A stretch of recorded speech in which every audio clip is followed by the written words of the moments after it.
সুপ্রিয় শিক্ষার্থীবৃন্দ, অনলাইন ক্লাসে তোমাদের সাথে আজ আমার তৃতীয় ক্লাস। আশা করি তোমরা সবাই ভালো আছো।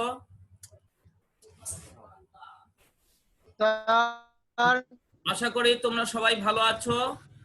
আজ আমরা তৃতীয় ক্লাস শুরু করতে যাচ্ছি। আমরা জানি আমাদের কলেজের অনলাইন ক্লাসের সার্বিক তত্ত্বাবধান করেন আমাদের অধ্যক্ষ স্যার প্রফেসর দেবব্রত ঘোষ। আজকের ক্লাসে তোমাদের সাথে আমি আছি আব্দুল ওয়াদুদ বিশ্বাস, সহযোগী অধ্যাপক ও বিভাগীয় প্রধান, হিসাব বিজ্ঞান বিভাগ, সরকারি হোসেন শহীদ সরওয়ার্দী কলেজ, মাগুরা। আমাদের আজকে তৃতীয় লেকচারের topic income statement. Income statement নিয়ে আজ কথা বলবো।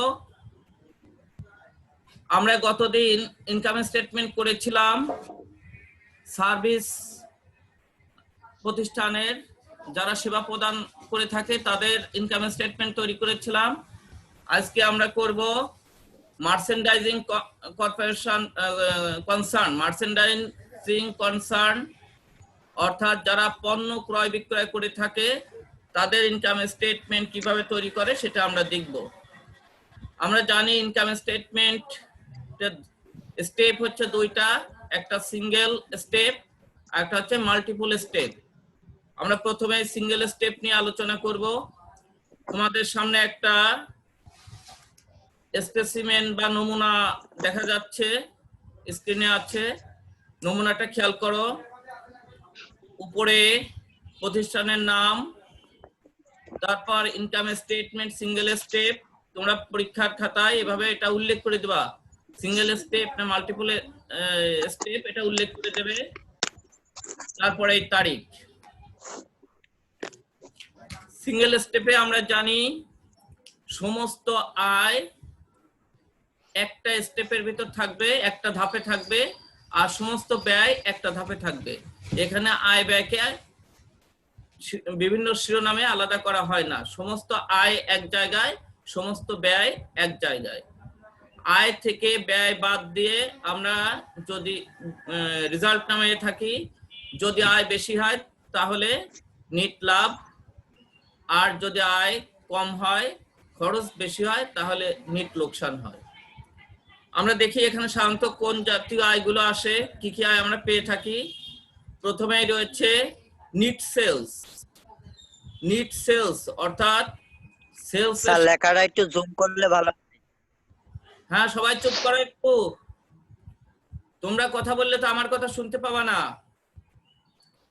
তাহলে আমরা নেব নিট সেলস। স্যার সবার মিউট অফ করলে জুম হবে। আচ্ছা, নিট সেলস নিব। নিট সেলস বের করার নিয়ম আমি পরে বলছি। তারপরে এখানে আসতে পারে ইন্টারেস্ট ইনকাম, আসবে dividend income, commission income, gain on sale of assets, other income. যদি আরো কোনো ইনকাম থাকে সব ইনকাম গুলো এখানে প্রথমে আমরা নিয়ে নিব। এগুলো যোগ করে টোটাল রেভিনিউজ আউটার কলামে দেব। এরপরে এক্সপেন্স গুলো মাইনাস করব। আমাদের যেহেতু এটা পণ্য ক্রয় বিক্রয়কারী প্রতিষ্ঠান, তাহলে যেমন আয় হচ্ছে সেলস, আর প্রধান ব্যয় হচ্ছে কস্ট অফ গুডস সোল্ড, অর্থাৎ বিক্রিত পণ্যের ব্যয়। কস্ট অফ গুডস সোল্ড বের করে নিতে হবে, এটা খসড়ায়, এটা পরে দেখাবো। তাহলে প্রধান খরচ হচ্ছে কস্ট অফ গুডস সোল্ড। এরপরে আসে selling and distribution expense, selling and distribution expense. তারপরে আসে অফিস অ্যান্ড অ্যাডমিনিস্ট্রেটিভ এক্সপেন্স। এছাড়া আরো যদি থাকে interest expense, loss on sale of assets, other expense or loss যদি থাকে, এবং ইনকাম ট্যাক্স, যদি ইনকাম ট্যাক্স থাকে সেটাও এখানে দিয়ে দিব। আচ্ছা, এই হচ্ছে টোটাল খরচ। এবার আয় থেকে ব্যয় বাদ দিয়ে যদি আয় বেশি হয় তাহলে নিট প্রফিট, আর যদি ব্যয় বেশি হয়ে যায়, আয় কম হয়, তাহলে নিট লস। এই ছিল আমাদের সিঙ্গেল স্টেপ ইনকাম স্টেটমেন্ট। এখানে কোনো এন্ট্রি সম্পর্কে তোমাদের যদি জিজ্ঞাসা থাকে তাহলে আমাকে জিজ্ঞাসা করো। কোনো এন্ট্রি সম্পর্কে জিজ্ঞাসা থাকলে জিজ্ঞাসা করো। স্যার এই জেন অন সেলস কি স্যার? জি একটু জোরে বলো। জেন অন সেলস স্যার ওই রেভিনিউতে। বুঝতে পারিনি, আরেকবার বলো। স্যার ওই রেভিনিউর ভিতরে gain on sales of asset. Gain gain gain মানে জি স্যার, অর্জন। Gain on sale of assets অর্থাৎ কোন স্থায়ী সম্পত্তি বিক্রয় করে যদি আয় হয় সেই আয়টা এখানে যায়। আর যদি ব্যয় হয় অর্থাৎ লস হয় তাহলে নিচে যায়। লাভ হলে স্থায়ী সম্পত্তি বিক্রি করে লাভ হলে সেই লাভের অংশটুকু শুধুমাত্র গেইন আকারে যাবে রেভিনিউর ভিতরে। আর যদি লস হয় তাহলে লসটা যাবে খরচের ভিতরে। হ্যাঁ, আর কোন কোশ্চেন কারোর? জি স্যার। হ্যাঁ বলো, হৃদয় বলো। আচ্ছা স্যার আদার এক্সপেন্সে লসের জায়গায় স্যার আমরা কি কি মানে কতগুলো আদারে যেতে পারে? আরো যা থাকবে, যত খরচ থাকবে সবই এখানে বসে যাবে, এই জন্য একবার আদার দিছি। আমি কিছু দিয়েছি, এছাড়াও আরো যদি কোনো খরচ থাকে সমস্ত খরচ এখানে বসে যাবে। কারণ এখানে তো আমার এই জুমের ভিতরে আমি এক পেজের বেশি দেখাতে পারছি না, এই জন্য এক পেজের যতগুলো আসছে নিয়ে আসছি। হ্যাঁ আচ্ছা, ওকে, আশা করি সমস্যা হবে না। জি স্যার। আমরা 3.2 তে দেখি। এখানে বলছি specimen of multiple step income statement of merchandising concern. তোমাদের এইটা ভালো করে মনোযোগ দিয়ে বুঝতে হবে, জানতে হবে। মনোযোগ দিয়ে এটা শোনো, কারণ এখানে বিভিন্ন শিরোনামের অধীনে আয় এবং ব্যয়গুলো লেখা হয়। যদি তোমার এই শিরোনাম ভুল হয়ে যায় অর্থাৎ একটা আর এক শিরোনামে চলে যায় তাহলে কিন্তু মার্কস কাটা যাবে। এই জন্য এটা কেয়ারফুলি লক্ষ্য করো। তাহলে প্রথমে এখানে আমরা সেলস রেভিনিউ নিয়ে নিব। সেলস রেভিনিউ কিভাবে নির্ণয় করব একটু দেখানো আছে এখানে। প্রথমে গ্রস সেলসটা নিয়ে নিলাম। অ্যাড হবে আনরেকর্ডেড সেলস অর্থাৎ পণ্য বিক্রয় হয়েছে কিন্তু হিসাবের বইতে লেখা হয়নি। এই আনরেকর্ডেড সেলস এর সাথে যোগ হয়ে যাবে। দুইটা যোগ করলে আমরা টোটাল সেলস পাবো। এর থেকে লেস হবে সেলস রিটার্নস অ্যান্ড অ্যালাউন্স, এবং আরো বাদ যাবে সেলস ডিসকাউন্ট। বানান ভুল হয়েছে। আচ্ছা, আরো বাদ যাবে সেলস ডিসকাউন্ট। এখানে একটা বানান ভুল আছে, তোমরা দেখে নাও, সেলস হবে সেলস ডিসকাউন্ট। এই দুটা খরচ, সেলস রিটার্ন আর সেলস ডিসকাউন্ট, এই দুটো যোগ করে আমরা আউটার দিব, দিয়ে উপরের গ্রস সেলস থেকে বাদ দেব। বাদ দিলে আমাদের নিট সেলস বের হয়ে যাবে। নিট সেলসটা সর্বশেষ 3 নাম্বার ঘরে দিয়ে দেব। নিট সেলসটা 3 নাম্বার ঘরে দিয়ে দিব। এবার নিট সেলস থেকে বাদ যাবে কস্ট অফ গুডস সোল্ড। এটা আউটার কলামে দিয়ে দিব। দিলে নিট সেলস থেকে কস্ট অফ গুডস সোল্ড বাদ দিলে আমরা পাবো গ্রস প্রফিট। আমরা কি পাবো? Gross profit. এইবার গ্রস প্রফিট থেকে বাদ দিব লেস অপারেটিং এক্সপেন্স আমরা আগেই বলেছি, একটা হচ্ছে সেলিং এক্সপেন্স আর একটা হচ্ছে অ্যাডমিনিস্ট্রেটিভ এক্সপেন্স। তাহলে এই দুটোর যত এন্ট্রি আছে সেলিং গুলো আমরা প্রয়োজনে খসড়া করে টোটাল সেলিং এক্সপেন্স বের করে নিব, আবার এখানেও করতে পারি। আর অ্যাডমিনিস্ট্রেটিভ এক্সপেন্স এর টোটালটা আউটারে যাবে। আর এই যদি আমরা এখানেই কাজ করি তাহলে প্রথমে আমরা ইনারে বসাবো, তারপর যোগফলটা এই দ্বিতীয় ঘরে এখানে দিয়ে দিব। তাহলে টোটাল অপারেটিং এক্সপেন্সটা আউটারে চলে যাবে। উপরে আমাদের ছিল গ্রস প্রফিট থেকে টোটাল যে অপারেটিং এক্সপেন্স এটা বাদ যাবে। বাদ গেলে যে রেজাল্ট নামবে তার নাম হচ্ছে ইনকাম ফ্রম অপারেশন অথবা operating income. Income from operation অথবা অপারেটিং ইনকাম, এই রেজাল্টটা আমরা পেয়ে গেলাম কি থেকে? নিট সেলস থেকে সরি গ্রস প্রফিট থেকে অপারেটিং এক্সপেন্স বাদ দিলাম। প্রথমে নিট সেলস থেকে কস্ট অফ গুডস সোল্ড বাদ দিয়ে পেয়েছি গ্রস প্রফিট, সেই গ্রস প্রফিট থেকে অপারেটিং এক্সপেন্স গুলো বাদ দিয়েছি, বাদ দিয়ে পেয়ে গেছি আমরা ইনকাম ফ্রম অপারেশন বা অপারেটিং ইনকাম। আচ্ছা, এর সাথে এখন আমরা অ্যাড করব নন অপারেটিং রেভিনিউ, অর্থাৎ যেগুলো আমাদের অপারেটিং নয়, নন অপারেটিং, সেই রেভিনিউ গুলো যা আছে সবগুলো এর সাথে যোগ করব, যোগ করে তার যোগফল আউটায় দেব।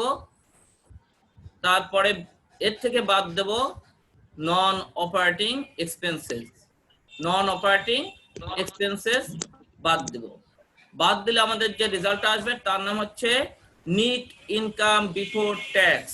এখনো ট্যাক্স দেওয়া হয়নি, এই জন্য এর নাম হচ্ছে নিট ইনকাম বিফোর ট্যাক্স।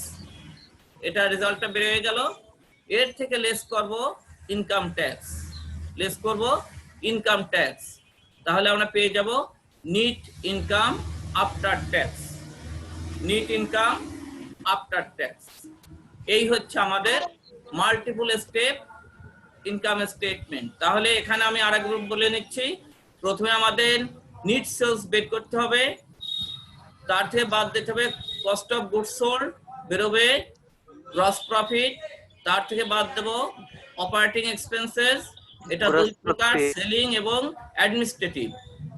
এর যে রেজাল্ট হবে তার নাম দেব ইনকাম ফ্রম অপারেশন বা অপারেটিং ইনকাম।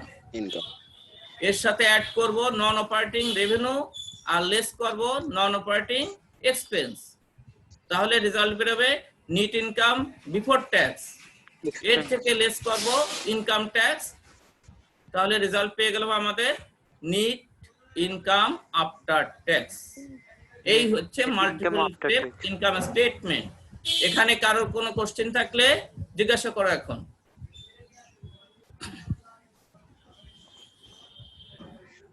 কোনো কোশ্চেন থাকলে জিজ্ঞাসা করো।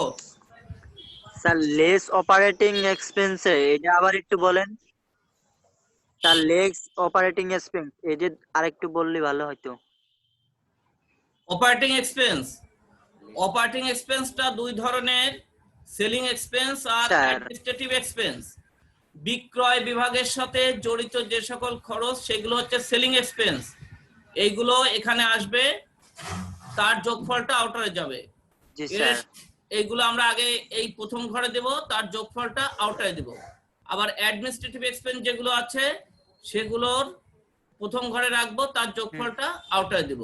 দুইটার যোগফল তৃতীয় ঘরে দিব, দুইটার যোগফল তৃতীয় ঘরে দিব। এইটা আরেকবার করা যাবে, অন্যভাবে করা যায়, সেটা হচ্ছে এই এখানে যেগুলো খরচ দেখালাম এগুলো খসড়া আলাদাভাবে ওয়ার্কিংস লিখে, ওয়ার্কিংস 1 দিয়ে তুমি নিট সেলস বের করলে, ওয়ার্কিংস 2 দিয়ে কস্ট অফ গুডস সোল্ড বের করলে, সেলিং এক্সপেন্স বের করলে, অ্যাডমিনিস্ট্রেটিভ এক্সপেন্স বের করলে, বের করে করে আলাদা করে ওখান থেকে শুধু রেজাল্টটা নিয়ে এসেও এখানে বসানো যাবে। আমরা সেটাই দেখাবো এখন, যে এবার আমরা দেখবো যে কোন হেডে কোন কোন এন্ট্রি চাই, এন্ট্রিগুলো কোন হেডের ভিতরে দিব সেটা এখানে দেখাবো। আর কার কোন জিজ্ঞাসা? জি স্যার। জিজ্ঞাসা আছে?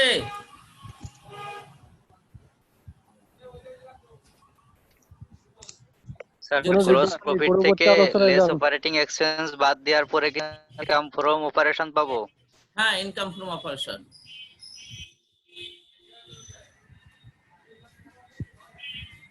আচ্ছা, তাহলে পরে আলোচনায় যাই। আমরা ওখানে যে হেডগুলো দিয়েছি সেই হেডগুলো এখন এই হেডের অধীনে কি কি এন্ট্রি যাবে সেগুলো ব্যাখ্যা করব বা আলোচনা করব। প্রথমে দেখো calculation of cost of goods sold, ওইখানে কিন্তু আমরা শুধু দিয়ে আসলাম gross profit less cost of goods sold, sorry আমরা দিয়ে আসলাম net sales minus cost of goods sold. আচ্ছা, সেই কস্ট অফ গুডস সোল্ড এর ভিতরে এখন কি কি যাবে আমরা দেখে আসি। তাহলে কস্ট অফ গুডস সোল্ড মানে হচ্ছে বিক্রিত পণ্যের ব্যয়, ব্যয়। বিক্রিত পণ্যের ব্যয় অর্থাৎ টোটাল নিট সেলস যেটা বেরোলো তার থেকে এই বিক্রিত পণ্যের ব্যয় বাদ দিলে আমরা পাবো গ্রস প্রফিট। এর ভিতরে যাচ্ছে বিগিনিং ইনভেন্টরি অফ গুডস মানে প্রারম্ভিক মজুদ পণ্য, তার সাথে অ্যাড পারচেজ অফ গুডস যে পণ্য ক্রয় করা হয়েছে সেই পণ্য, তার সাথে লেস যাবে পারচেজ রিটার্ন অ্যান্ড অ্যালাউন্সেস এবং পারচেজ ডিসকাউন্ট। তাহলে দেখো পারচেজ কিভাবে বের হবে, পারচেজ থেকে বাদ দেবো পারচেজ রিটার্ন, তার থেকে বাদ দেবো পারচেজ ডিসকাউন্ট, তাহলে রেজাল্ট হবে নিট পারচেজ। রেজাল্ট হলো নিট পারচেজ। আমি আবার বলছি পারচেজ থেকে বাদ দেবো রিটার্ন এবং ডিসকাউন্ট, এই দুটো বাদ দিলে তার রেজাল্ট হচ্ছে নিট পারচেজ। এর সাথে আবার অ্যাড করব ফ্রাইট ইন বা ক্যারেজ ইন অর্থাৎ আন্ত পরিবহন, তার সাথে যোগ করব ওয়েজ, তার সাথে যোগ করব ওয়েজ। এই ওয়েজ যোগ করার পরে যে রেজাল্টটা আসবে তার নাম হবে কস্ট অফ গুডস পারচেজ। এর নাম হচ্ছে কস্ট অফ গুডস পারচেজ। তাহলে কস্ট অফ গুডস পারচেজের ভিতরে তিনটা এন্ট্রি, একটা হচ্ছে নিট পারচেজ, তার সাথে ফ্রাইট ইন এবং ওয়েজ। ফ্রাইট ইন এবং ওয়েজ যোগ করলে আমরা পাবো কস্ট অফ গুডস পারচেজ। এইবার আমরা যে বিগিনিং ইনভেন্টরি পেয়েছিলাম অর্থাৎ গত বছরের মজুদ মাল যেটা হাতে ছিল তার সাথে এই কস্ট অফ গুডস পারচেজ যোগ করব, যোগ করলে বেরোবে goods available for sales, cost of goods available for sale অর্থাৎ বিক্রয়যোগ্য পণ্যের ব্যয়। এর থেকে লেস করব ক্লোজিং ইনভেন্টরি অফ গুডস। তাহলে আমরা শুরু করছিলাম ওপেনিং ইনভেন্টরি বা বিগিনিং ইনভেন্টরি দিয়ে, আর শেষ করব লেস করব শেষে এসে ক্লোজিং ইনভেন্টরি অফ গুডস। তাহলে আমরা পেয়ে যাবো আমাদের কাঙ্ক্ষিত কস্ট অফ গুডস সোল্ড মানে বিক্রিত পণ্যের ব্যয়। আচ্ছা, তাহলে এই ছকে কারো কোনো জিজ্ঞাসা থাকলে করো, এই ছকে কোনো প্রশ্ন থাকলে করো। আসসালামু আলাইকুম স্যার। ওয়ালাইকুম আসসালাম, প্রশ্ন থাকলে করো। স্যার স্যার এই যে ফ্রেট ইন আর ক্রেজ ইন এই জায়গা স্যার এই যে যোগ হয় আর এই জায়গা ফ্রেট আউটও যোগ হয়, মাঝে মাঝে দু এক জায়গা দেখি। না না, আউট না, আউট না, এটা ভুল। ফ্রাইট ইন মানে আন্ত পরিবহন বা ক্যারেজ ইন। আন্ত পরিবহন ওটা তো স্যার বলি পরিবহন, সেটা ভুল আছে স্যার। স্যার ক্রয়ের সাথে যোগ হবে। হ্যাঁ, ক্রয়ের সাথে পরিবহন যোগ হবে আর মজুরি যোগ হবে। স্যার মজুরি কি স্যার প্রত্যক্ষ? হ্যাঁ, প্রত্যক্ষ মজুরি, প্রত্যক্ষ মজুরি। জি স্যার।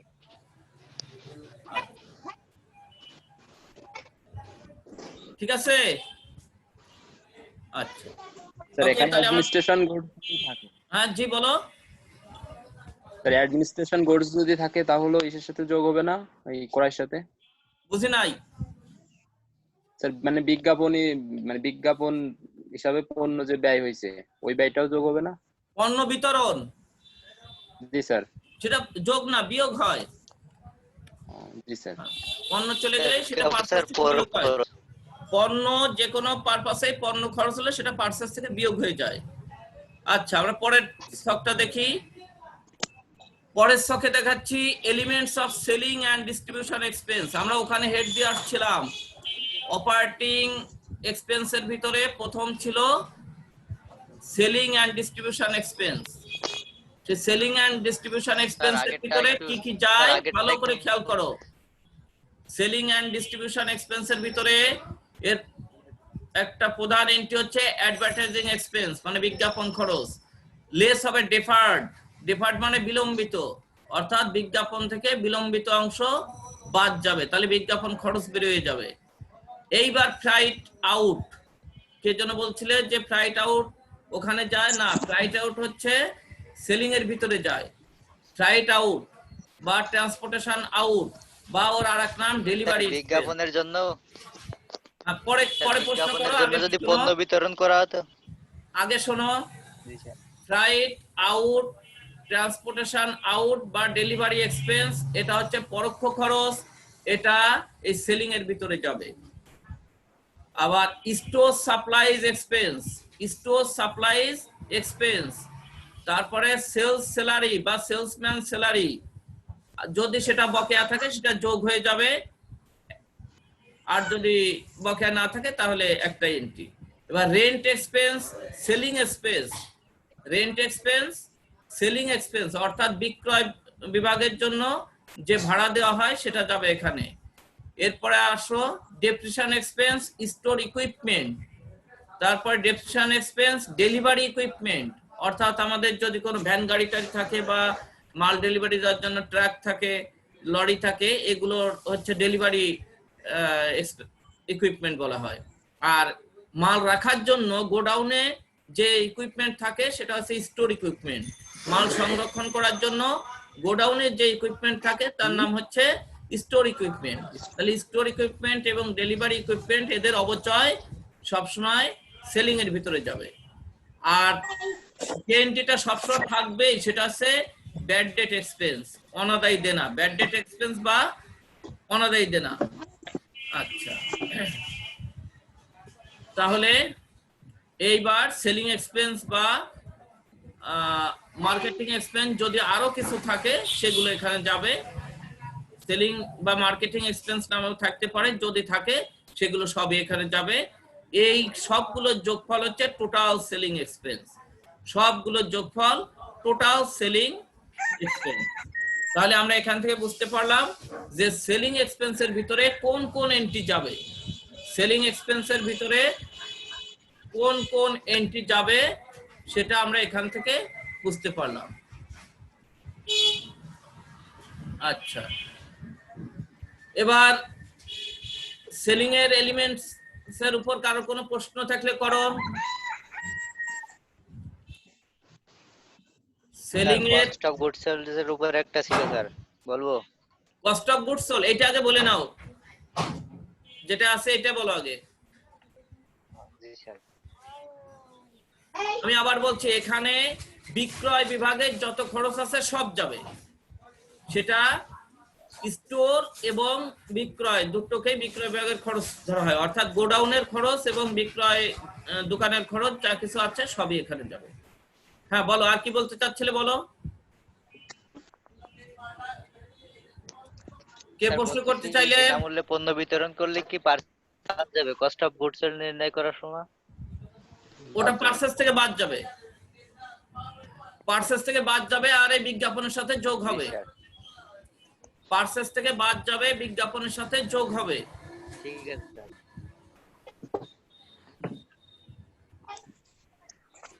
ওকে, দেখি এরপরে কি আছে।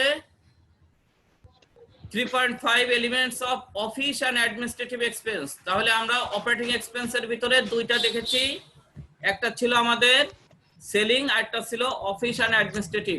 অফিস এন্ড অ্যাডমিনিস্ট্রেটিভ এখানে অফিস পরিচালনার জন্য যত খরচ আছে সবগুলোই যাবে, যেমন office salaries expense, office rent expense, tax and insurance, office supplies expense, telephone expense, depreciation expense, furniture অর্থাৎ অফিসে যে ফার্নিচার আছে সেটা, আদার অফিস এক্সপেন্স থাকলে সবই যাবে।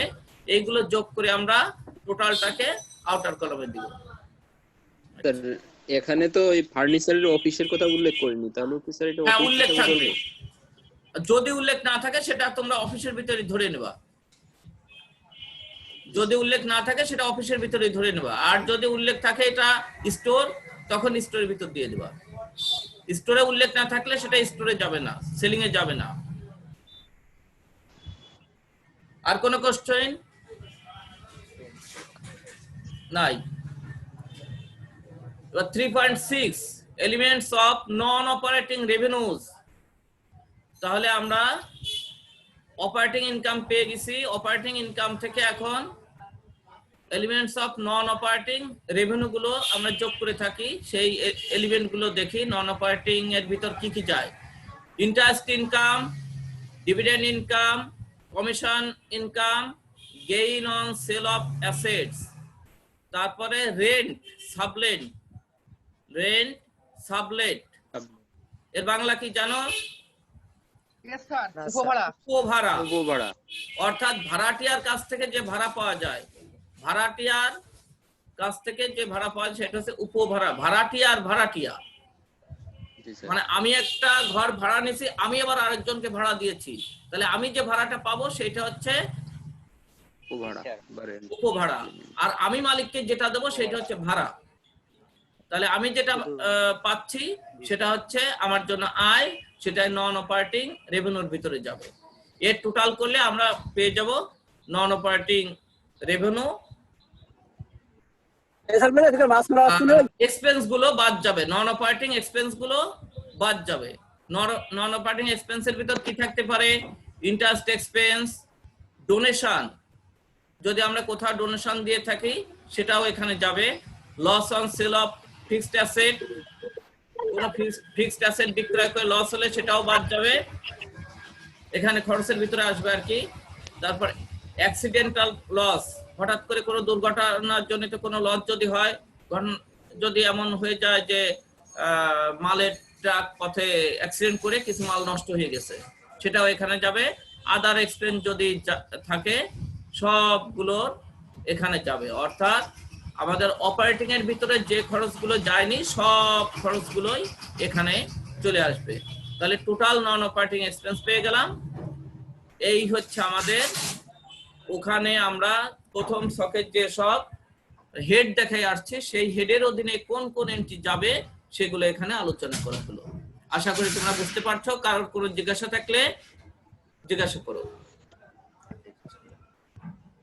সময় শেষ হয়ে যাচ্ছে, জিজ্ঞাসা থাকলে করো।